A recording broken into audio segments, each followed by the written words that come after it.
social support networks across boundaries in a community and how important that is to build resilience.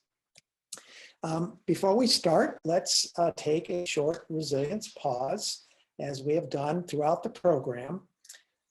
This time, let's just practice grounding again, if you're willing, and only if you're willing. And again, what these presencing skills and grounding and the other skills we'll talk about are intended to do is to moderate and regulate the push of the stress hormones that might be circulating your body to calm your mind, body, and emotions when you're distressed in some ways. And that enables much clearer thinking and decision making.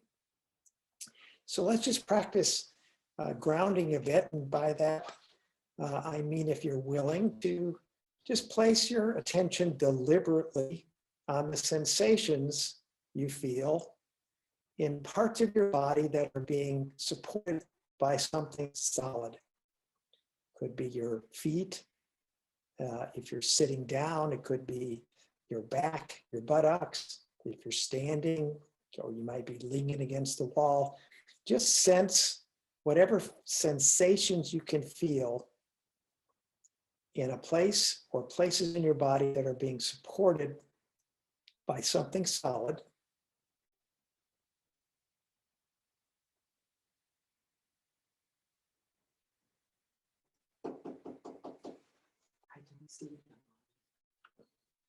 And as you do that, if you sense unpleasant sensations, tension, pain, see if you can shift your attention, deliberately shift your attention to some place in your body that feels pleasant or neutral, where you don't really feel anything. Just deliberately focus on pleasant or neutral sensations and how it feels to be supported by something solid.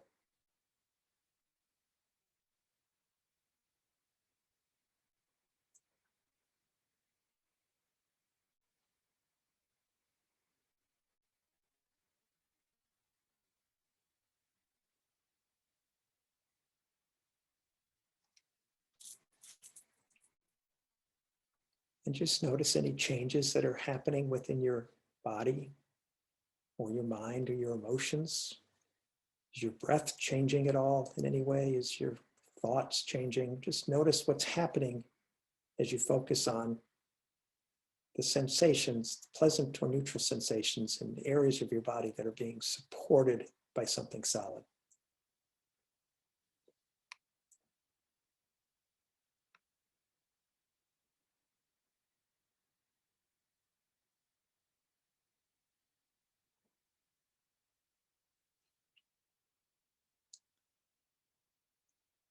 Okay, and then if you're ready, just come back to the room, come back to the session. Again, welcome everybody. I just want to let you know again that Dr. Theopia Jackson is going to join us for the final session of the IT training program. She's a professor at Saybrook University. She's president of the Association of Black Psychologists, and she's going to talk about the intersectionality of complex trauma and how to build resilience in communities of BIPOCs, people of color, indigenous communities, and other BIPOC communities. So I want to just briefly recap before I turn it over to Dr. Aldrich, what we mean by presencing and purpose skills.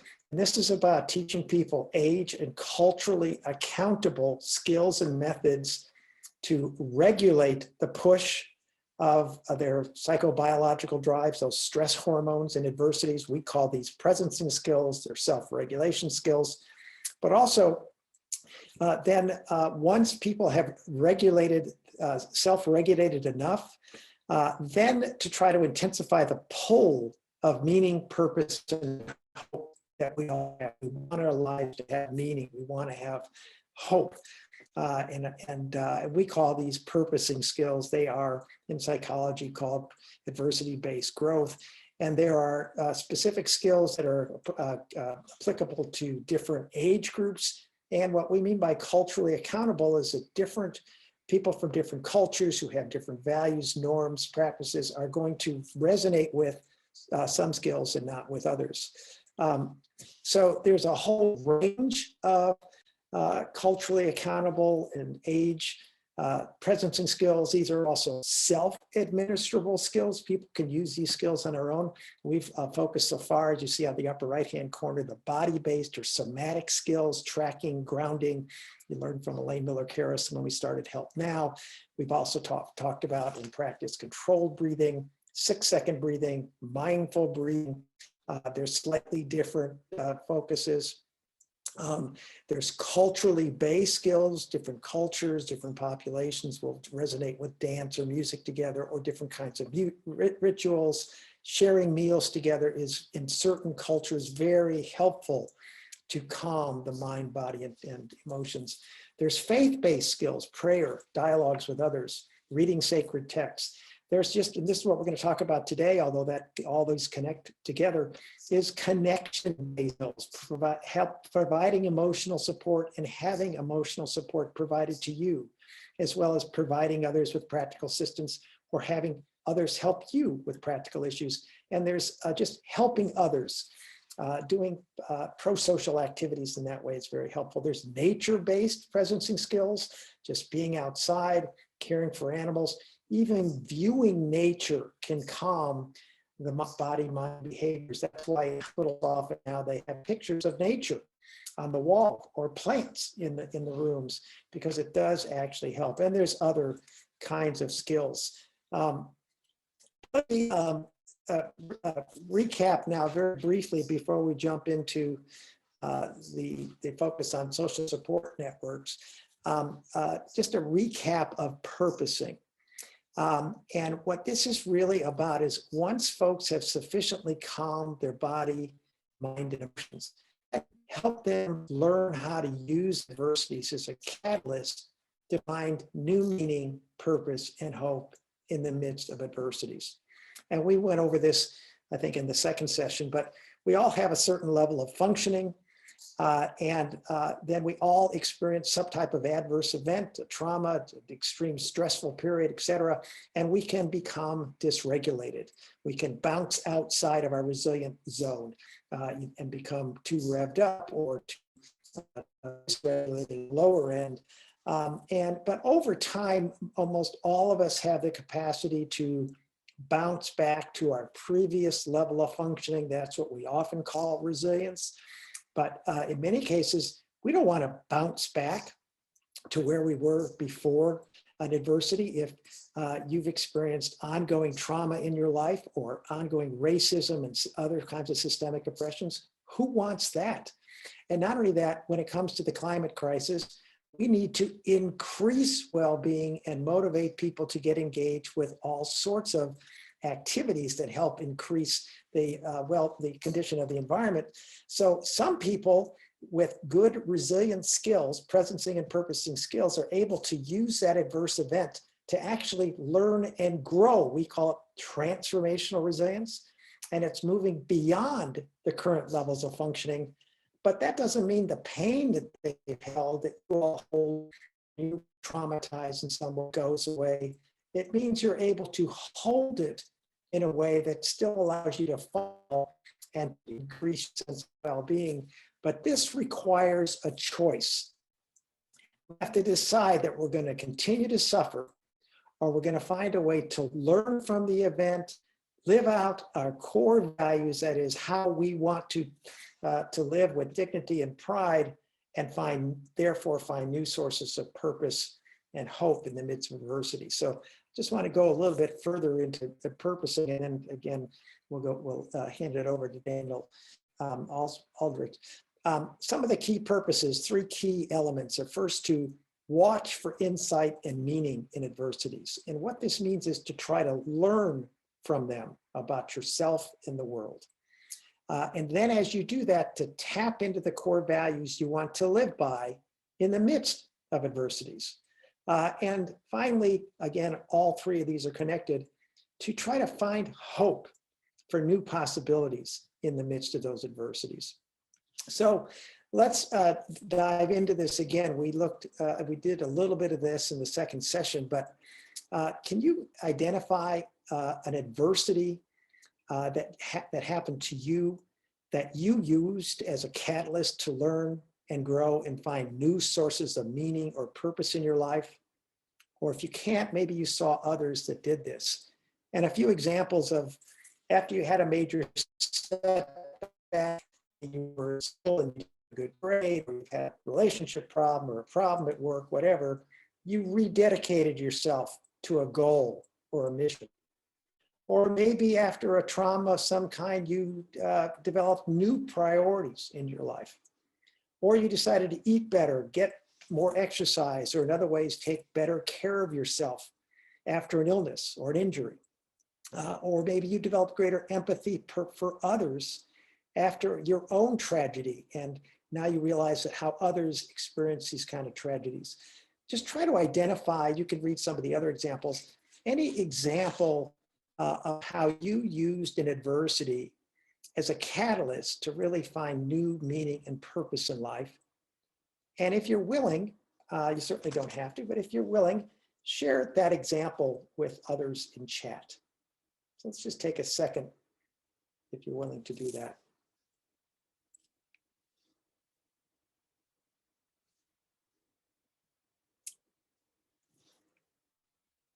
If you identify an example, you already know how to do purposing, how to use adversity to learn, grow, and find new meaning and purpose. So the question for you is, how can you use this capacity, which you might not have thought of consciously, it just might have happened before, how can you use this capacity that you've already experienced in the midst of other adversities, such as the climate emergency or even the pandemic that we're all going through? And just as importantly, think about how you can help others realize that they have this capacity. We all have this capacity, even though we're not conscious of it often. How can you use this capacity in the midst of future adversities? And how can you help others realize they have this capacity? And if you're willing again, just share a few thoughts on that in chat if you'd like to. Just give you a few seconds to do that.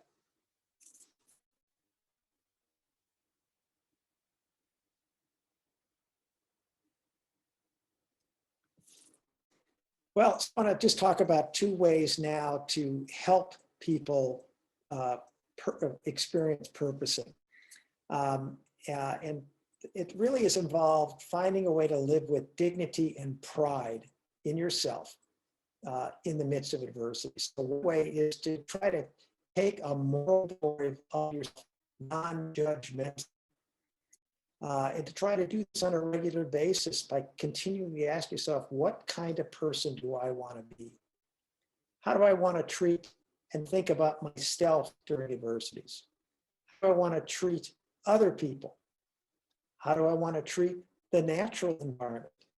And another way to connect this is, how do I want to be remembered after my time on earth ends?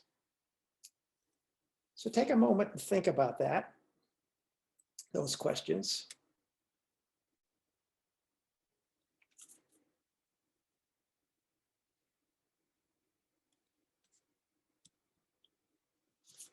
And then you can take this a step further by doing this yourself and sharing this and doing this in groups with people, having people go through this list of values and circle the top 3 that would allow you and others to live with dignity and pride and be the person you want to be in the midst of adversities.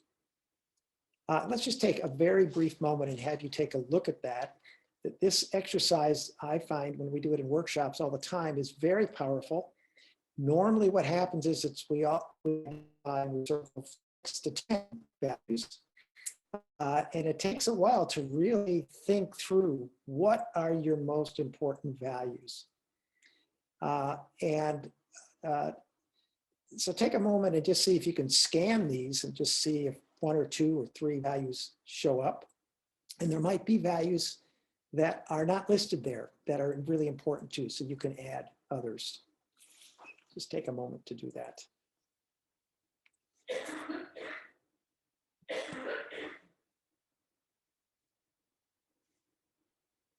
And again, I encourage you to do this after the session is over and share it with others and do it with a group you work with or your fellow employees or staff or with your family.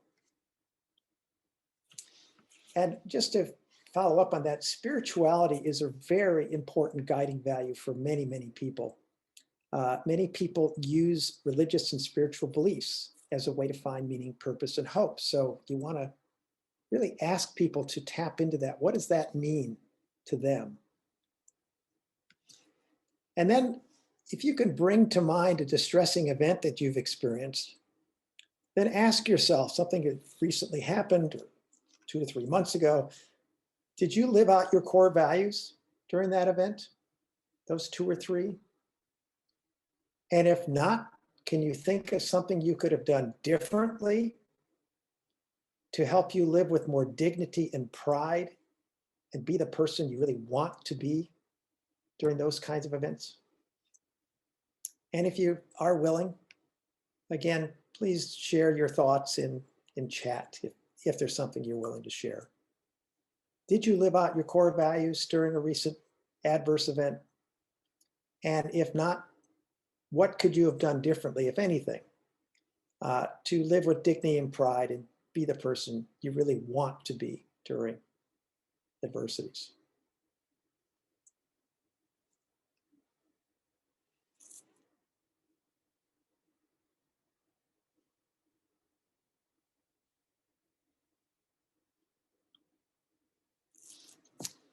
So we'll come back and talk about that a little bit more at the end of the session. But think about that. We all sometimes get outside of our resilience zone, too high or too low.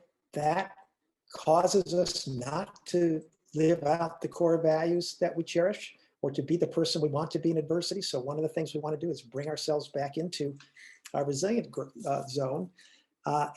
One of the most powerful ways to calm ourselves and to live with dignity and pride in adversity is to help your close family and friends, that is your social support networks, and help other social support networks.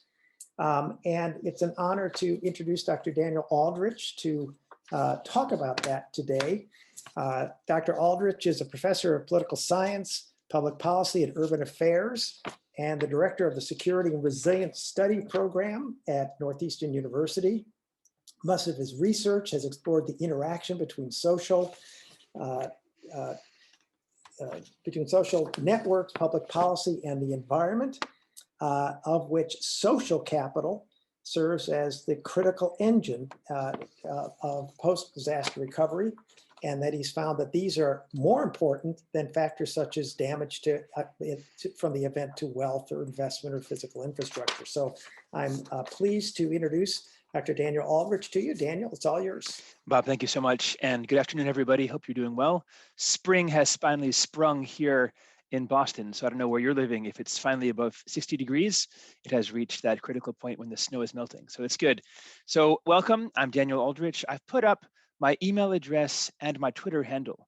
In case you have questions that you don't want to put publicly or you want to have a conversation offline, feel free to reach out via either of those platforms. Again, my email address and my Twitter handle are both here on the front page. You know, it's interesting, Bob mentioned a few minutes ago, going through an event, a trauma, a crisis, and coming out in a different way. So actually, today's talk for me begins, in fact, with that event. And I don't know if anyone recognizes the kind of marks that you see on the front of that house. Does anyone remember this? This is now 15 years ago. Mary, I'm sorry, is it, yeah? Oh, we have made it. Maybe just type it in the chat just to avoid the, what do you recognize there? Yes, fantastic. Yeah, I see people typing in. Yep, exactly. Yes, my family and I had really bad timing. In the summer of 2005, in July, 6 weeks before Hurricane Katrina arrived, we moved from Boston down to New Orleans. We got a new place in Lakeview, which really became Lakeview.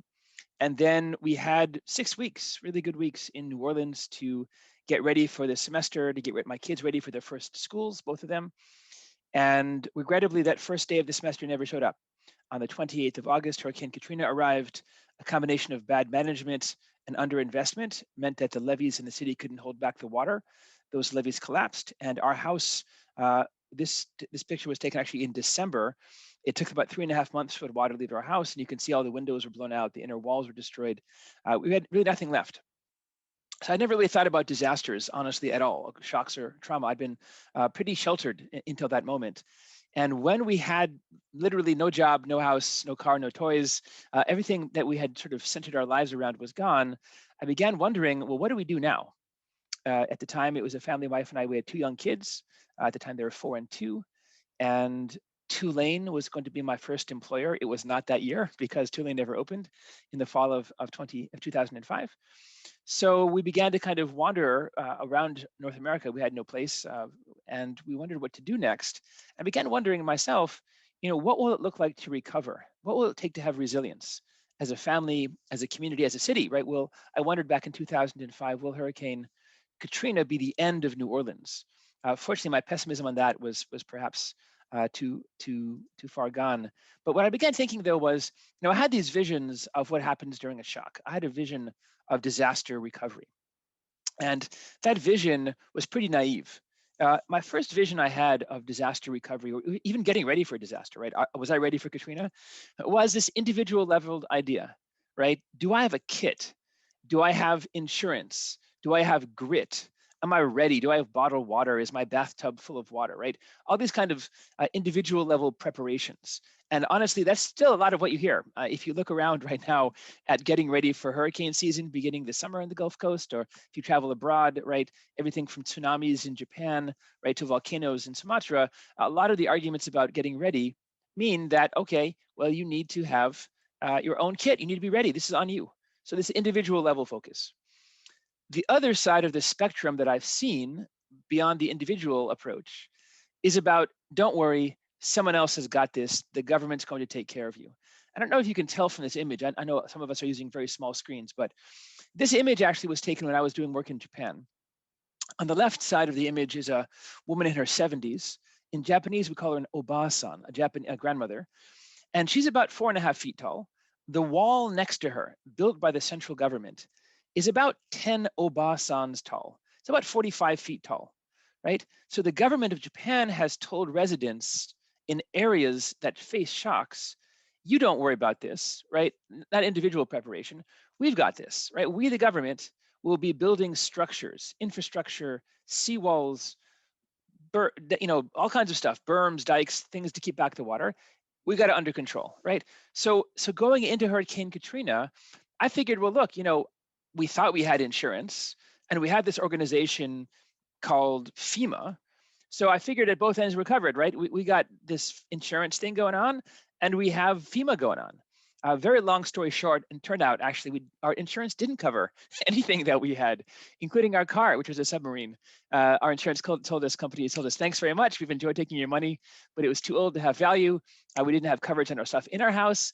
Long story short, FEMA also told us, thanks for applying for assistance, but we can't help you. So in fact, neither of those ends of the spectrum, the individual grit, getting your kit ready, getting insurance, or the government says didn't really help us. Neither did. Okay, so now I'm thinking, what's left? And here's where I want to try to argue today about something we may have already, but often overlook. And that's the argument that what really drives our recovery during crisis and trauma has nothing to do with individual grit or individual kits or government seawalls or FEMA. What drives our recovery during a shock has everything to do with our networks, the people that we know, the people that we interact with. And now maybe you know this already, which would be fantastic. That'd be awesome. And maybe if I asked for a show of hands, you'd all raise your hands. But I want to try to show this in a way that even the skeptics among you might believe me by the end of this process. Before I start talking about this idea of social connections, I want to be very specific. There are really 3 types of connections that hopefully all of us can access. The first is what we call bonding social capital. Bonding social capital means we have friends, kin, family, and neighbors that look like us and sound like us. right? So maybe you think back to your friends from childhood, or maybe if you have a group that meets regularly, even during COVID-19, perhaps, they maybe look and sound like you. That's bonding ties, right? Family, friends, and kin, similar people. The next type of connection we have are bridging social connections, right? Those are connections between people who are different than us. So a different background, ethnicity, racial background. Maybe they speak a different language than we do, come from a different place, right? Those are called bridging ties. Those often come through institutions, clubs, churches, mosques, synagogues, spaghetti monster events, bocce ball, kendo, whatever you do for fun, right? That gets you beyond your group. The third type of connection we have is called linking social capital. That's a connection between me as a normal person and someone in power and authority. I'm going to argue that the combination of these types of connections, bonding, bridging, and linking, they can literally save our life, improve our mental health. I'll even show you in a few minutes how they're changing COVID-19's landscape as well. But first, I want to take a little breakout session right now. I'm not sure if Bob is still there to assist with this process, but what I'd like to do is to break people up, and just for a few seconds, maybe 4 or 5 minutes on your own, think about the kind of connections that you have and try to map them out, right? Are the people that you know, that you interact with, that you feel comfortable with, are the people that are similar to you? Are they bonding ties? Are they different than you, right? Are they bridging ties? Or are they the people in authority and decision-making positions? So I'm not sure if Bob is even here anymore. I'm Bob, here. oh, fantastic. Bob, should we actually do the breakout rooms as they are? Can you do that from your side? Yes, actually, Keisha or Michael will do that. Awesome. Again, we're going to do it for 10 minutes and try to answer these questions. And Keisha or Michael, can you put these questions in chat? But again, you really want to think about what kind of social support networks, what kind of bonding, bridging, and linking social support networks you have. So we'll take 10 minutes and you'll automatically now meet with 3 other people, four-person breakout rooms, and we'll come back in 10 minutes. So when they're ready to do it, they will do that automatically.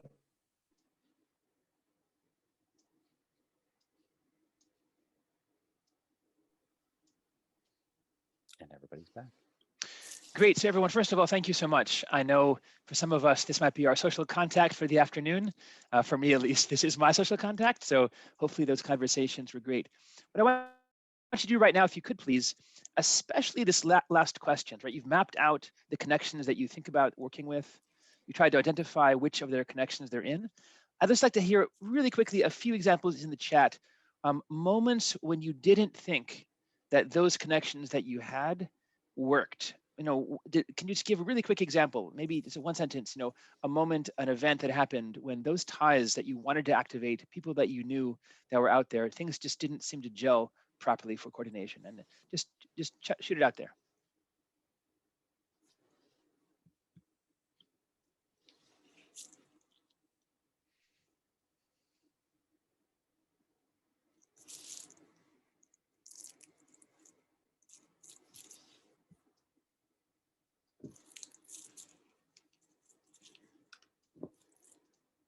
You're asking people to put that in chat. Yes, please. Yeah. If you could just quickly, just type in 1 sentence, and maybe I'll give you a quick example here. As Hurricane Katrina was coming, we hadn't built ties nearby to our neighbors. We actually didn't know anybody. Okay. Thank you. Oh, great. So I see people are typing in now. Fantastic. Thank you. Yeah. So these are really, all right. Interesting. Okay, great.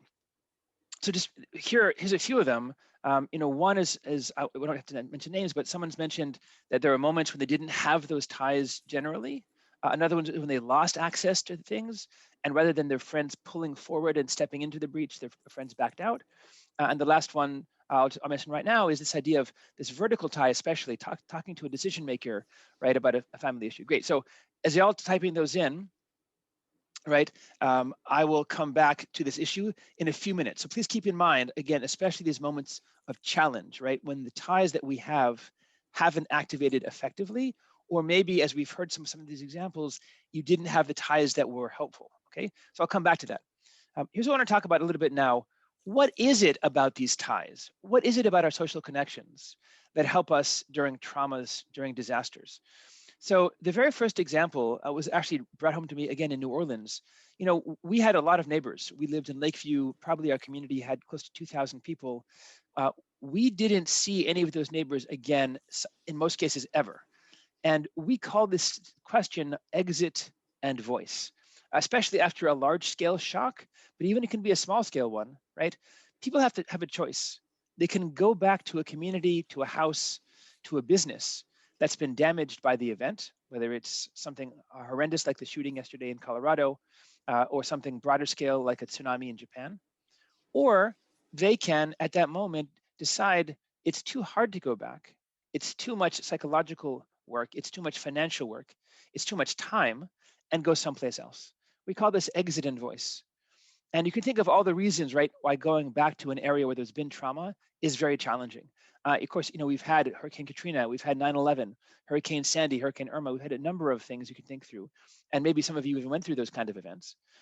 In all of those events, my colleagues and I have looked at how do you make this decision about going back to an area that's had really challenging issues, and putting your effort, putting your heart and soul into fixing it, or saying, you know what, it is not worth it anymore. I'm going to try a fresh start.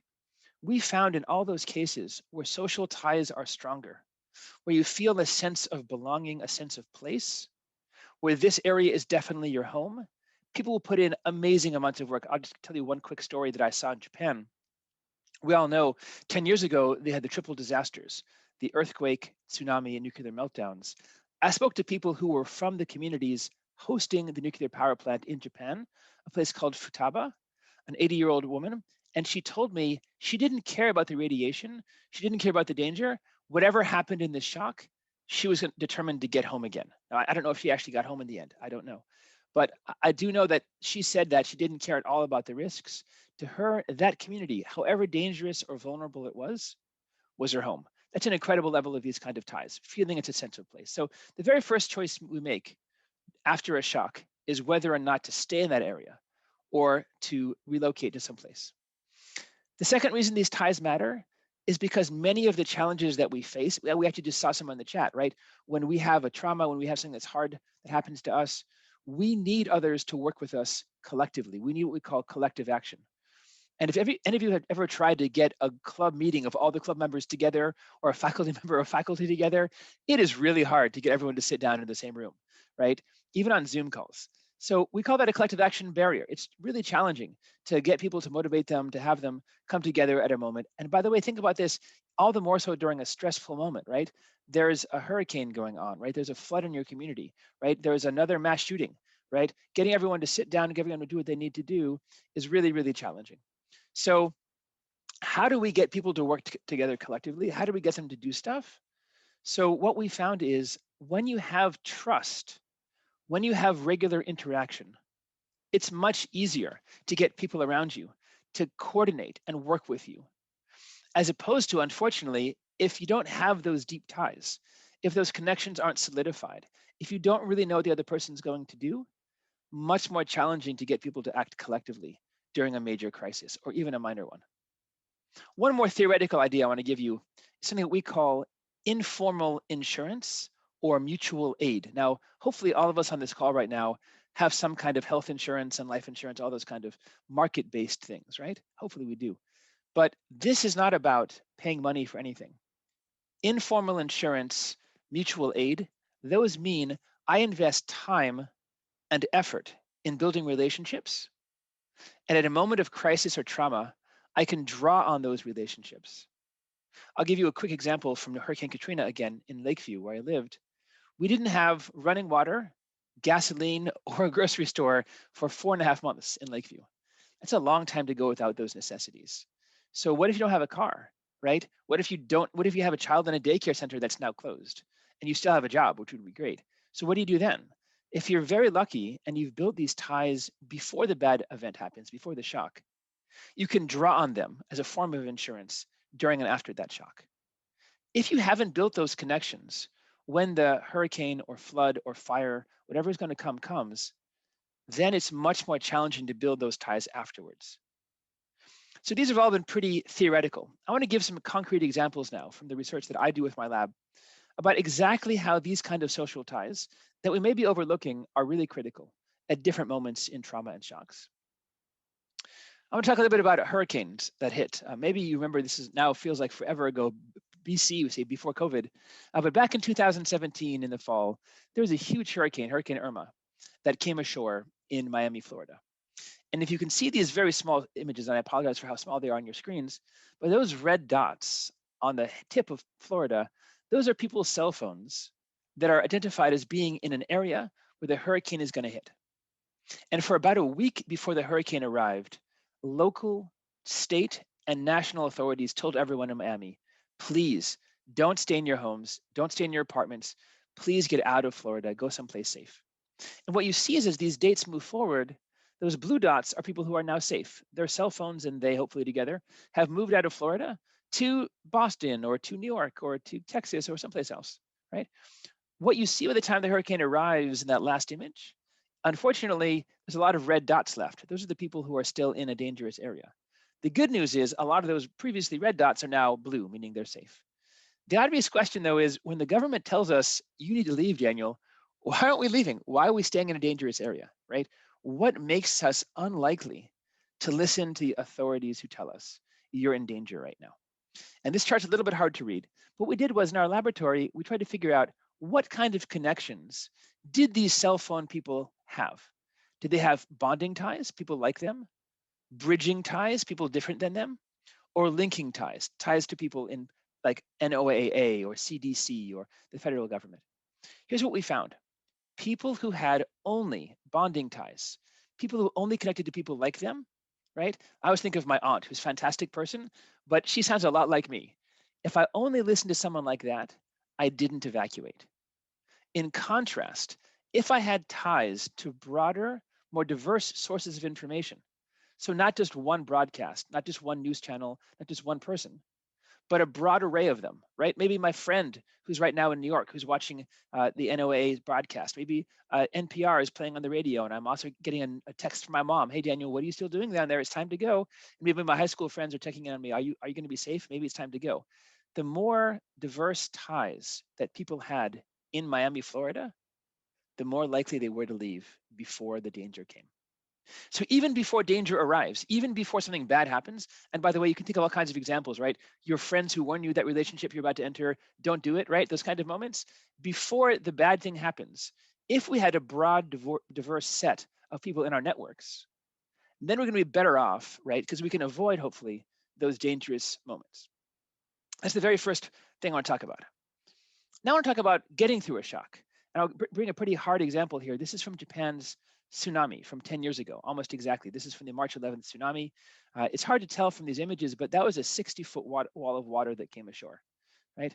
And regrettably, over 18,000 people lost their lives in Japan.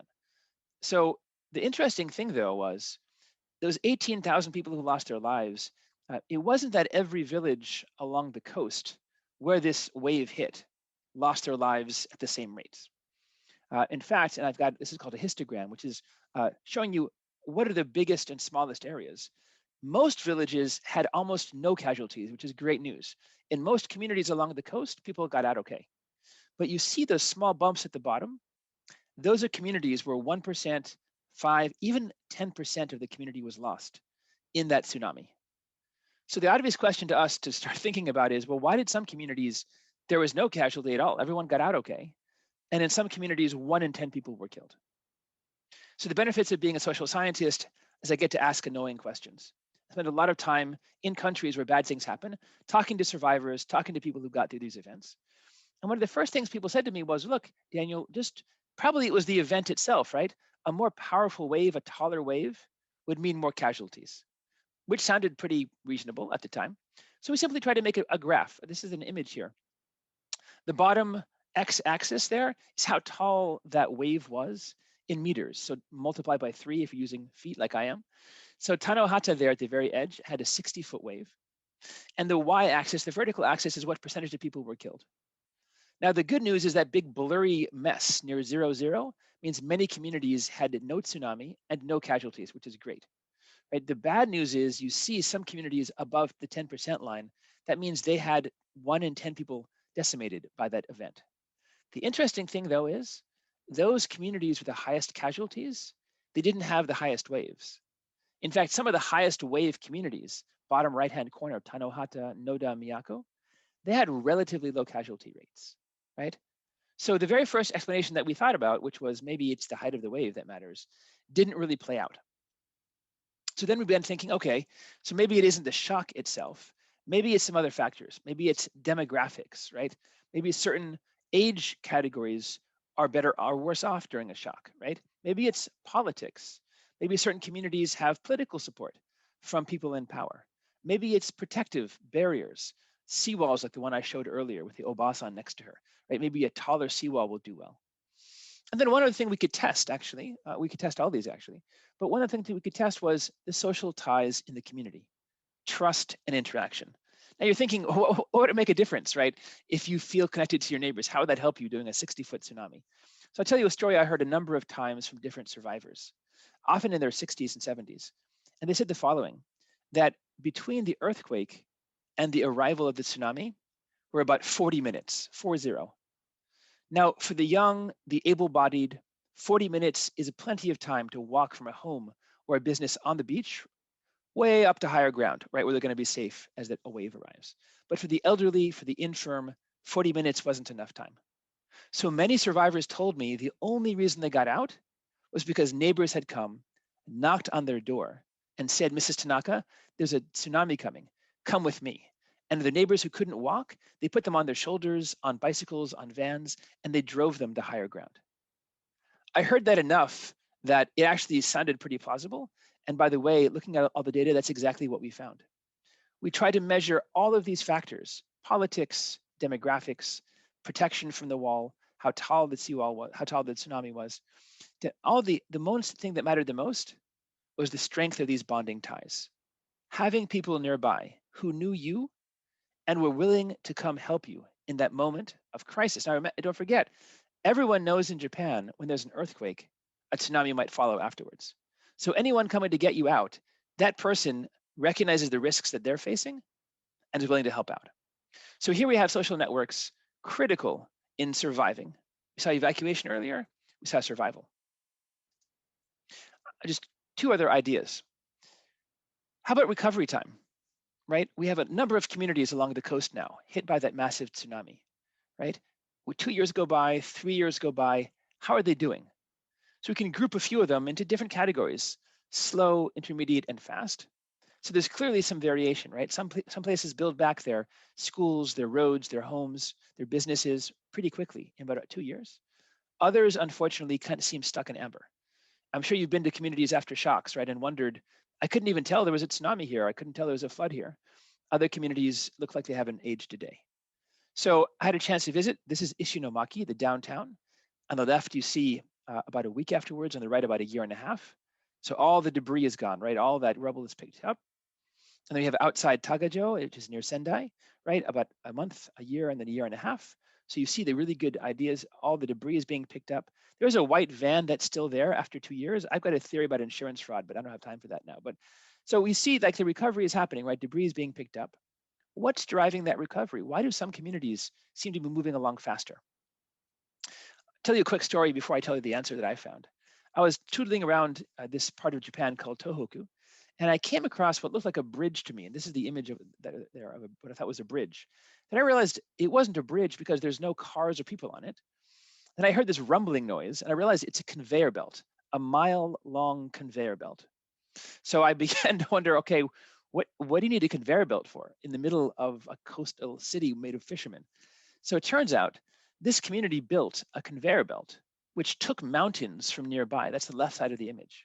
It blew them up, ground them into small pieces of rock, and then sent all that rock a mile downstream to the downtown and gradually lifted it up by 35 feet, about 15 meters. So, okay, now I'm really curious. This is a small coastal community, 16,000 people. It's a hamlet. This machinery costs $200 million. Where did they get $200 million from? Their budget a year is like $10 million. So I poked around. Turns out that the head of this community knows someone in the national government who was in charge of the budget. And about a week after that tsunami, called and said, could you help us out? Help out an old friend. with about $3 billion of aid. And this community, I'm calling it Coastal City, got that money, even though plenty of other communities along the coast had the exact same kind of damage. And I thought that was, again, a rare event. It wasn't. Communities with more of these linking ties, individuals in power, people that they know outside of the area who can bring in resources to the area, those communities do better, holding everything else constant, than a similar community that has fewer of those linking ties. So these linking ties are so critical in the recovery stage, especially for large-scale recovery. I'm going to skip through this on mental health because I think we can get that one, but I'll talk about COVID just for 2 seconds now. So maybe you're thinking, okay, Daniel, this is kind of reasonable. Maybe it works in some situations. Yeah, but we're in the middle of a pandemic now, right? It's been a year. We've all been stuck indoors, hopefully, vaccinated. I hope you're all vaccinated. We're getting there soon. How about COVID-19? Can these kind of ties make a difference? And the cool thing is, we have 2 new papers out on this now. And the simple answer is, yeah, it can. Communities with stronger social ties, they help each other out to reduce the health impact of these kind of events, and stronger linking ties and trust mean they listen to the authorities' advice. Remember before we talked about leaving Miami before the hurricane arrives? Imagine that someone, Dr. Fauci, says you should be wearing a mask, and you think, this guy's a liar pants. No way. I'm gonna go outside and do my normal routine, right? If enough people in our society don't believe messages from the authorities, if enough people don't have trust in people who have that scientific knowledge, much harder to get us have the collective action of wearing masks. And these data you see in front of you shows that these kind of ties are protective during a pandemic. Having strong bonding, bridging, and linking ties reduces the number of COVID cases in our communities here in North America. We also have a different study on Japan too. But anyway, okay. Let's talk about what we can do now. So I've tried to argue, I think somewhat effectively, that we have a lot of evidence that these ties that we have to other people, or ties that we don't yet have to other people, are critical elements of what we can do during a shock. So what should we be doing then? And this is the think, do moment now. Okay, hopefully you all recognize the man in the red sweater. Someone just type it in chat for me, those of us who missed public television as a kid. Who is that well-mannered, smiling gentleman there who broke racial barriers and said good morning? I'm seeing some correct answers. Good, yes. We have Mr. Fred Rogers. I think he's deceased now, about 8 years. But when I was a kid, I watched him every day. Every morning, he said, Daniel, be a good neighbor. We didn't say Daniel, but he said, be a good neighbor. And this is the first start. Imagine right now that I were to ask you, how many of you can name the first and last name of 10 neighbors? Now, I know you are all civically engaged, forward-thinking kind of people, and you all can do it. You all know the first and last name of 10 neighbors. The sad thing here in America is that most people can't name the first and last names of 10 neighbors. In fact, the average person in America can't even name 5. Right? Of course, you can, so I'm not going to ask you that directly, but if you think about that for a second, what does that mean? It means when there's a shock, who is there first? I'll just give you 2 quick examples from my household. First one was, we had a fire right behind my house about a month ago. Well before the firefighters arrived, neighbors were pounding on doors, yelling at people to get their stuff out of their houses and get safe. So the real first responders are often not people in uniform. Of course, we need them. But the people on the scene first, before those official firefighters and police officers and everyone else arrives, those are people in the community who see the shock or danger. Second thing is, we had a medical emergency in my house. My wife fell and dislocated her shoulder. Within a minute, again, well before the ambulance got there, 2 neighbors were in our house. They both had keys, helping her up off the ground where she had fallen and dislocated her shoulder. So those kind of moments drove home for me personally, that if we don't know your neighbors, you don't trust them. Do they have your key? Do they know if you need, for example, dialysis? Do they know if you have a dog or a pet, right? No federal government agency has that information, right? No one's holding that list of people in your neighborhood who needs help, who is in a wheelchair, who has, who needs a catheter. No one has information. Your neighbors might know you though, or you might trust them enough to know about them. So right now, for example, in Australia, there is in fact Neighbor Day. In Australia, there are so many risks and hazards. They have built a national day where they encourage people locally to get out to know their neighbors.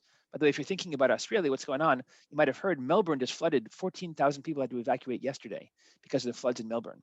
And that's beyond like the hairy spiders and the big snakes and all the other stuff they have there. So definitely there's some threats in Melbourne. We have them too. First stage is neighbors. Next stage, what can we do? We have to go beyond the immediate neighbor to the neighborhood, people that don't look like us and don't sound like us. Often that's easiest at social events. I heard Bob earlier talk about eating together, having a meal together, right? We call this the block party approach. In Japan, it'd be a matsuri, a festival. In your community, it might be May Day or Flag Day. It might be Outdoor Day. It doesn't really matter what you call it. And in San Francisco right now, the city will give you $5,000 to have what they're calling a neighbor fest. Look it up, neighbor fest.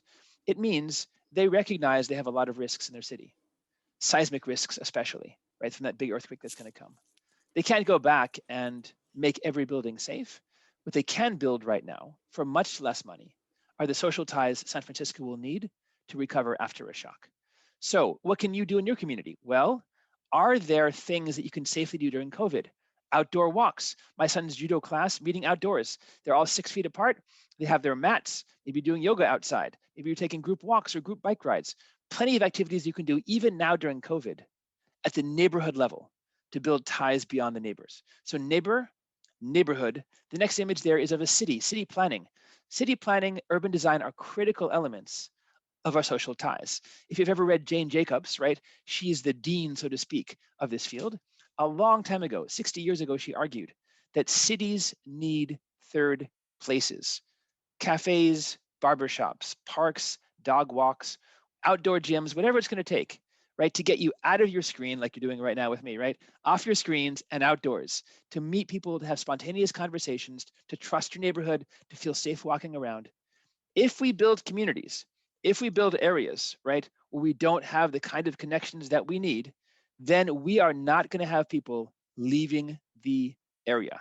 We're going to feel hunkered down in our bunkers, right? Hunker bunker, as we say, where I come from. That's a bad thing. We don't want people hunker bunker. We want everyone outdoors as much as they can, taking walks, taking the dog, taking their kids outside, saying hello, making those micro interactions, the synchronicity when you wave to a neighbor and they say hello to you. And maybe a few days later, you can ask them, hey, I heard you're going away. Do you need someone to watch your dog or your plants or, take your mail in, right?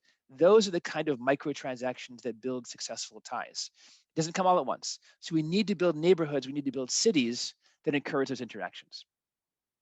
Bottom row of things that we can be working on. That bottom left-hand corner looks like a very boring meeting, perhaps like this one.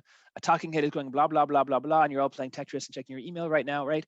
But the reality is democracies require civic engagement. I don't just mean voting, which of course is critical. We all need to vote, but going to meetings on zoning, going to meetings on schools. The only way decision makers get to meet us, the only way the zoning board or the school board, whoever else, gets to hear from more than the same 5 people who go to every single meeting is if all of us show up. So our lab thinks about what we can do to build those linking ties. How do we get ourselves out of the rut where I tell myself, you know what, Daniel, just stay home. Someone else will go to that meeting. It's going to be so boring anyway. We need people leaving their homes, interacting in these halls of power, whether it's, again, a virtual meeting or an in-person one, going to zoning meetings, board meetings, all that kind of stuff. We need civic engagement to make democracies flourish. Next image is faith-based organizations. Bob earlier mentioned this, and I completely agree. It is so critical that whether it's a church, a synagogue, a mosque, a spaghetti monster, secular humanists, whatever your thing is, that's great. We need to have engagement with those groups. We need to have them outer looking, not just inner looking, meaning if I belong to a mosque, my mosque better look at the community, not just my own members, right? If I belong to a church, we should be raising money for all survivors. Belong to a synagogue, it better be a Passover meal, not just for people in my community, but whoever needs it, right? Those are ways to turn a bonding tie, people who are similar to each other in some way, into a bridging moment. When we use these faith-based networks to activate, and of course, by the way, if you know your American history, the civil rights movement came directly out of the Black church networks in the South. Some really great books on that kind of work. So critical role of faith-based organizations in building up bonding and bridging ties at the same time. And of course, if you're lucky, right, that tie, that group is strong enough, they can have a connection as well to decision makers. Last set of programs that our lab really encourages people to think about are things like community currency and time banking. What is community currency? It's not a counterfeit currency. Don't worry, not breaking any laws here. That Toronto dollar that you see is what you would get if you volunteered for an hour in Toronto. Let's say you're in Thornhill. Great. You volunteer for an hour at the local school reading to kids. They give you $5 Toronto. Okay. What can you do with five? First of all, why would you do that? We know many people say they would volunteer more if they had an incentive. So an easy way to provide an incentive is a kind of currency that won't leave the community, but will circulate locally. What does that mean? It means I volunteer for an hour. I'm in Ithaca, I get an Ithaca dollar. I'm in Toronto, I get a Toronto dollar. I'm in Japan's Onagawa, I get Onagawa yen. That money can't go anywhere else. Only local businesses, mom and pop stores, the local store, barbershops, farmers markets, right?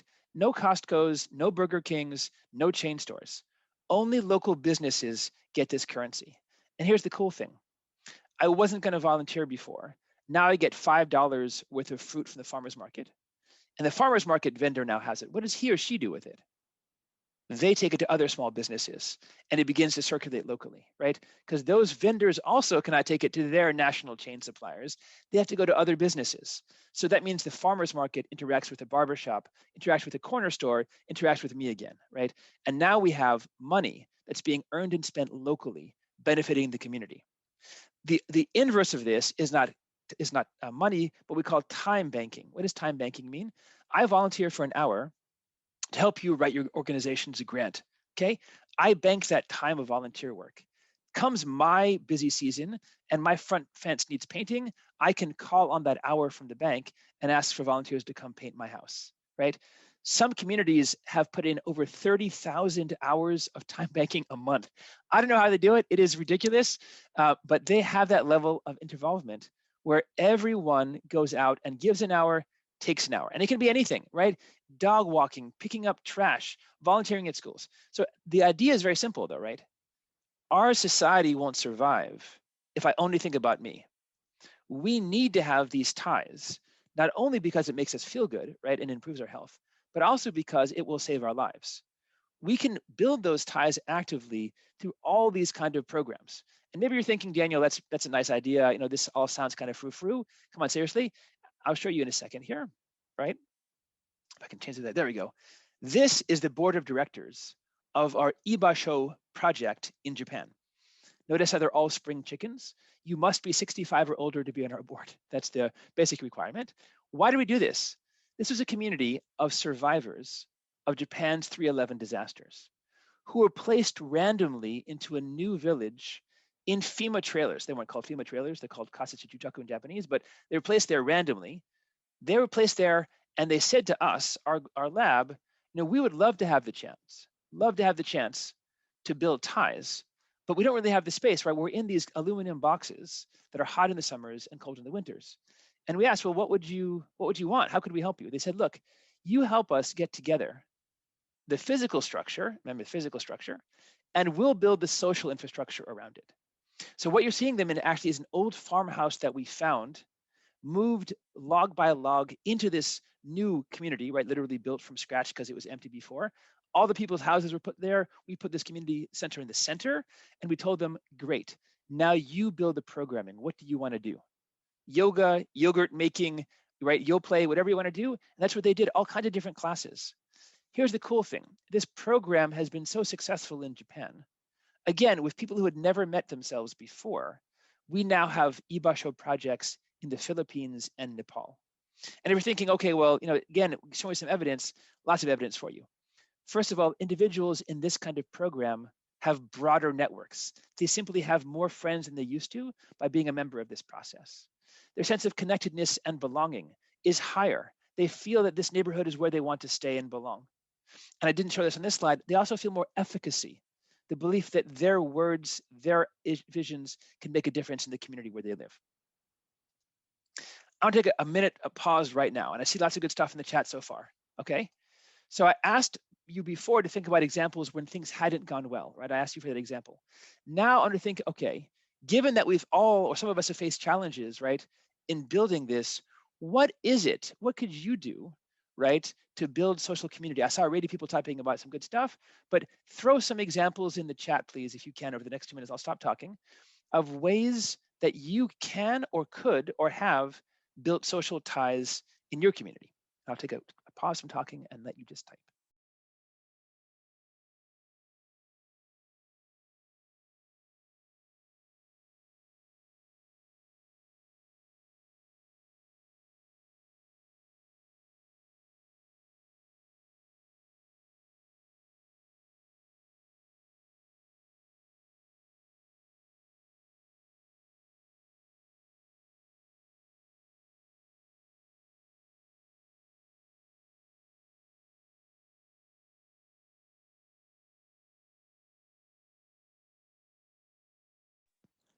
I see some amazing examples. So as people are still typing, I just want to highlight some of them. Okay, so first of all, starting from early on, um, fantastic example of a church in Oregon, right, that began welcoming people from outside their own bonding group, right, from outside their own church, not just about providing the material goods, but also about building relation. That's a fantastic example, right? Can we have ties between those faith-based organizations? Again, not thinking about ourselves as I'm a member of my group and thanks for not coming, right? But rather, what can our group do to reach out in brotherhood, sisterhood to other groups around? That's fantastic. Transition movement, fantastic. Gift economies, right? There are lots of work, by the way, on ways of barter, exchange, and trade in communities, right? Moving beyond, again, typical currencies to community currencies as well. And I see examples from Kent and Dane County, oh, great, in the Midwest. These are time banking programs. I'm thinking as you type that, actually, Littleton, New Zealand, in fact, had an amazing, after they had the earthquake there, had an explosion in this time banking. People began to recognize how critical it was to have neighbors. So happy to see the Transition Streets movement, which is fantastic. I've seen that before. Block parties as well, and book groups of social justice. Great. Finding an issue, right, that crosses race, ethnicity, gender, time, right, cohorts. Fantastic. Great ways. We call those often affinity groups, right? Ways of finding things that bring people together, especially on something that we can then connect to a linking tie. In other words, not just talking about it on Facebook, but writing letters, going to movements, doing petitions, visiting legislators, right? That is how societal change happens. And I know sometimes for me, COVID-19 has felt like a moment stuck in amber, but the simple reality is, right, the arc of history has been bent by people working collectively, right? The only reason we have the kind of rights and responsibilities that we have now in 2021, whatever the problems that we do have, is because people have put together their effort collectively in those kind of social justice. Good. Potlucks food is great, by the way, and right now COVID-19 makes that hard. But again, there's actually a group I know that does work on, it invites to a dinner table people from different political parties. I would imagine it's a little bit tense at first, but what a great way, right, to talk out issues that we don't unfortunately talk out very much. Go ahead, meetup.com, fantastic people walking together, family advisory councils, community gardens, excellent. Community gardens are great ways to do this for several reasons. One is, of course, you're working outside, which is good for your body, you're working in the biome, but more importantly, community gardens also build two things: a sense of space and beauty, but also security, right? In many ways, right, community gardens can be provision of food, locally, healthily driven food, not something that's crinkly in a cellophane wrapper like my kids love to grab, right? But something directly from the local environment. That's fantastic. Really, really good stuff. Okay, good, right. Using your church as a platform, right, to help other people out. Sunflower growing competitions, great. Sunflowers, by the way, are really big in parts of Japan, especially after the nuclear disaster there. There are a number of people building thousands of gardens of those kind of things. Oh, fantastic, great. These are all fantastic examples. So first of all, it's very clear to me, by the way, that you're all paying great attention and you're doing this already in your own lives. Okay, so I'm just going to wrap up in a few minutes and we'll have a chance in the rest of the session to talk about this. So here's what I tried to argue today. All right, I began with this question, right, of my own experiences in Hurricane Katrina. I said that I had this very naive concept that during a shock, maybe it'll be me, somehow my grit, my insurance, whatever else is happening, right? But the simple reality was that, in fact, what really built the ties that I had was having that neighborhood, right? The connections I had nearby were what helped us get it out of there, not insurance, not FEMA. And in that sense, it's a pretty universal story. My research has shown that these horizontal ties that we have are critical during survival. I mentioned the examples of getting out, right? Having the broader range of ties, but also I didn't mention mental health. I didn't have time for that today, but the simple reality is we've done a lot of work with survivors of shocks. One of the best ways that survivors of shocks can regain some equilibrium is by having people around them, making them feel like there is normalcy again. Right? Some of the worst things that can happen is after a shock, we often pull back from society. Society pulls back from us.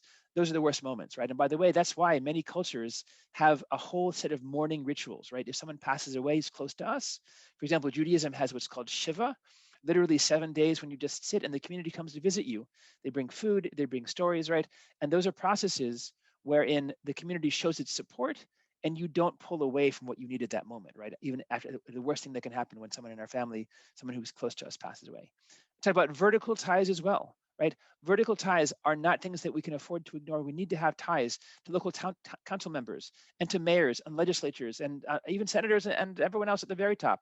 Those ties are how our decision makers hear our voice They are ways that we ensure that processes of politics reflect our voice, right? If we don't get out there and go to those meetings, whether it's civic engagement through zoning board or through voting, our voices as a community don't get heard. So again, if you're not registered to vote, you haven't gone to a community meeting, I really encourage you, right? It takes an hour or two, it might take a week. I encourage your friends and colleagues to go with you. For me, the really positive news from today, and of course, we have all these really, unfortunately, tragedies going on, mass casualty events, COVID-19, flooding in Melbourne. But the good news is this idea, these social connections are not set in stone. We can build these kind of ties in all kinds of ways. And you all gave great examples of them. Community currency, time banking, right? Synagogues and churches and mosques reaching out to each other. All of those are ways we can actively build these social ties. So if you think right now, you know what, the community where I live, it's not the most active, or people around me aren't the most active, or I really don't think that people do. That's a great place to start. So now you see a gap, right? If you think around you about your community and you don't know anyone's name, start small. Knock on some doors. This is what my wife's been doing with me. Knock on a door, have a piece of paper. It's very simple. It says, "Hi, my name is Daniel." Put down your phone number. Do you need anything right now, right? Do you need your dog walked? Do you need someone to call you on the phone and say hello?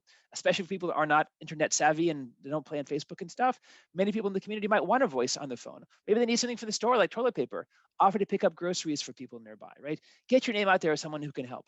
These are all ways we can do, not only to build up our own lives, right, in the sense of richness and connection, but also to really make everyone safer.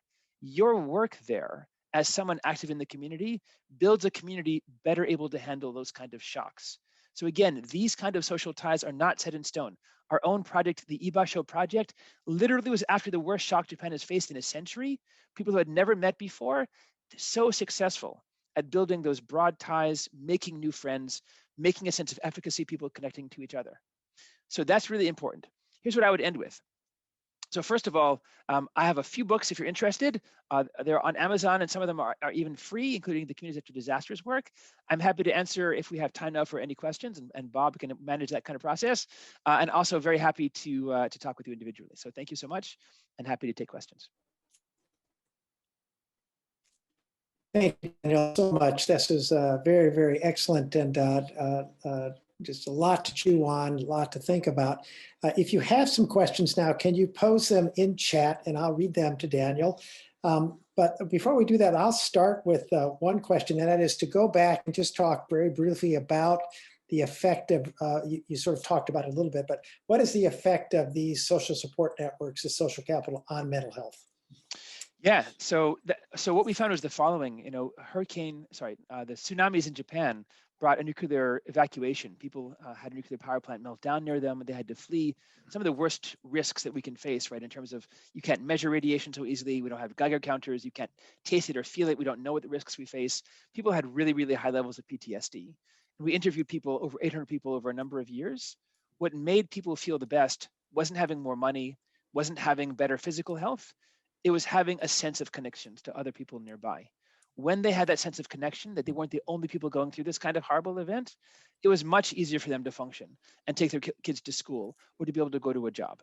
If they felt that they were basically alone, they had faced this horrendous shock of a nuclear meltdown and didn't know what to do, didn't have information or guidance, those individuals we found had some of the worst mental health measures. So our results, and this is pretty consistent, by the way, with other social scientists, show that individuals who have these social ties are better able to get through some kind of horrible trauma, like a radioactive meltdown, and then bounce back the other side. Thank you. And that speaks to sort of the whole issue of climate change, that our focus so far, for the most part, has been on individually focused clinical treatments for people who have mental health problems, or direct service programs. They're very, very important, but they don't focus on the social connections, the supports, et cetera, that are the most important aspect of maintaining the capacity to function well and to care. So I think it really gets to the heart of why we need these community-based kind of approaches and the social capital. Let's see. I'm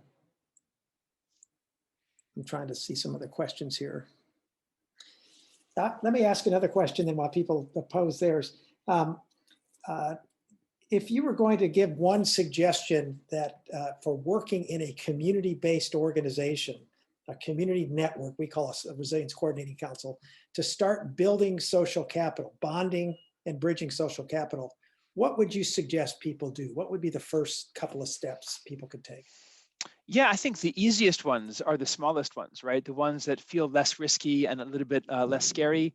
So for me, especially if you're new to the neighborhood or don't know your neighbors, it's literally just knocking on a door, and it might be carrying a very simple thing like a map of the neighborhood or your favorite dish that you eat, or maybe a gift card to a store nearby, and just telling the person welcome. Or if you haven't gotten that yourself, maybe arrange a welcoming committee, right? If people hear people are moving in, show them the neighborhood is friendly and welcoming. That's the first stage. And then I would think about, we talked about affinity groups. What is it in the community that interests you? Do you care about the outdoors? You want to help build trails nearby? Are there not enough parks for walking or for dogs or for kids to play in nearby? Or is the equipment there old or dangerous, right? Things that really catch your interest. For me, I mean, I would never encourage someone to do something just for the sake of doing it. I really want people to actually get involved because it bothers them, it matters to them. So think about what are the issues that really you're passionate about? What do you care about?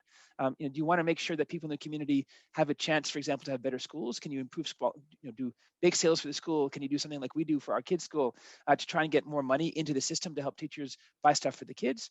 What is it that we can do there? So I would start with several things. I would start micro local, right nearby. Again, people who live nearby, people within walking distance, drop off that note, drop off that gift, say hello. Again, especially during COVID when some people are really hunkered down. And then think about, okay, more broadly, as our society begins to move again, where are the issues that you feel motivated? What bothers you, right? When you think about it, this is a problem. Whether it's racial injustice, whether it's questions of citizen policing, whether it's questions of schooling, right? Pick an issue that motivates you, that you care about, and jump on that and start working. Great, thank you. So let me take a step forward. So how would you engage, or suggestions for engaging to develop linking social support networks, connections with other authorities, et cetera, especially when there's so many, for many populations and many people, racial barriers and other kinds of cultural barriers that prevent people in authority from listening to, even allowing you to meet with them to speak about issues? Yeah, I mean, this is really, really critical, right? We have to think about this as, where are the points we could come together, right? So it might start again small here, writing an email or a phone call or a letter that doesn't take much effort. The next stage up would be going to those meetings, right? Or even going to the headquarters. If you feel passionate about a local candidate you think whose voice should be heard, go out there and support them, right? I've got plenty of colleagues who spend their time volunteering for people running the phone banks, knocking on doors, helping deliver messages, talking to their friends about things that matter to them. Again, we can't change society by just clicking on the like button on Facebook, right, or going on a WhatsApp group. That's not enough. My son's called this slacktivism, being a slacker who's an activist online. It's not enough. We have to get involved because these decision makers allocate resources and power. So again, do you think there isn't enough money being given to schools or a mental health program? Unless we say something about it, nothing's going to happen. Complaining on Facebook won't help. So how do you talk to them? Write them a letter, go to them, get a meeting with them, getting people together, get an organized group about one issue. My university now is unionizing, right? That was important to a lot of us to get a union in there. So that took a lot of organizing, with horizontal and vertical both. So finding those areas where decision makers will meet with you, right? And sometimes that might require something like a protest, right? And that's the simple reality we're seeing right now. Many issues in our society are contentious. Many of them are not so straightforward for many other people. It's going to take some work to get them to, move beyond the current stuck situation that we're in. That might take a demonstration. It might take a march. Might take a vigil. Anti-Asian violence right now, right? It's not enough just to say a few times, this bothers me. You have to get there and do something. So I would say in all these cases, we call these formal and informal channels of political activation. Voting is formal. A referendum from citizens is formal. A march, a demo, a vigil, emails, those are informal. Both those formal and informal ways get the attention, right, of decision makers. That's what we have to start with.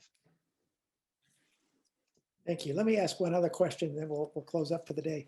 Many of the people that are participating in this training workshop are mental health professionals in some way, or social service professionals. How can they help engage community members in building bonding and bridging and linking social support networks when their job is a little different? Their strengths are a little different than doing that kind of work. They're focused on individuals. They have specific mandates and job requirements. Any suggestions for how they can do this kind of work given the constraints that they work under? Yeah, I mean, my own family and I have some strong ties to the mental health community. And I think, oftentimes it is think about it as an individual process, right? Either the therapist or group work. I think the simple reality is most of us are social creatures. Even people like my children right now who are on their screens, it feels like every single moment of the day, they have virtual communities that they go to. Funny enough, right? They have Roblox communities. They have online shoot 'em up communities, communities I wouldn't go to myself, but that seem to provide them with a sense of community. So even for mental health professionals working with individuals, thinking about, can we get this person to think through their space in the community, right? What might their role be? What skills and assets can they bring, right? Are they an organizer? Are they a megaphone carrier, right? Are they someone who can get out there and take that risk of organizing something? So I know that certainly people are struggling with all kinds of stuff right now, but the more we do to show people around us that we care, and the more they reciprocate that, the better we feel, I think, to be part of a society, right? When I see people saying, yes, this issue matters to me as well, when we build that when we build that alliance of people around us, that can often lift us out of that moment of feeling I'm the only person struggling, right, with the fear I fear over this issue, whether it's gun violence or anti-Asian violence or police brutality, right? Whatever those issues are, the more we can get aligned with a broader movement, the better I feel. Yeah, you know what? Society is listening to my voice. There are other people out there with these same kind of concerns, rather than thinking I'm struggling with this issue by myself. Right? And of course, by the way, I'm sure you all know better than me. Alcoholics Anonymous, a lot of these groups operate on the recognition people do better by recognizing people around them have the same kind of issues, not the only one struggling, right, with an addiction, for example. So I think those are great things to think about, ways to engage. Thank you, Daniel. This has been very, very helpful. Many, as you can see in the chat, many good suggestions, and people are resonating with them. It's very, very helpful. Let me just close up that by next week, we're going to continue this basic conversation by talking about how to build resilience at the neighborhood level. Daniel Holmesy with the San Francisco Neighborhood Empowerment Program is going to do a presentation, and I know Daniel, you know Daniel, and also Father Paul Abernathy is going to talk about how to build resilience at the in his program in Pittsburgh at the neighborhood level. So you'll hear two really excellent examples. I'm going to post some slides on the website that you've seen, that has all the recordings and slides, et cetera. My slides will be posted there and have a whole page of resources, books, including Daniel's books, but a whole bunch of other kinds of resource on building social support networks. If you want to look for that, that'll be up in a couple of days. And any other information you want, please let us know. Daniel, one last final comment for the good of the order, for things you want to suggest to anybody? Yeah, just, one of my favorite phrases from the 60s is always connect, right? And I think all the more so right now during COVID-19, when we may be literally trapped in our homes or indoors most of the day, just in thinking for ourselves, for our communities, for our networks, the more that we can do to build these ties, the better off all of us are going to be. Well said. Thank you very, very much. Again, please fill out the evaluation and fill out the sign out if you're trying to get CE credits. And we'll see you all next week for the next session. And Daniel, thank you very, very much for a wonderful session. Take care, everybody. Thank you all. Bye-bye.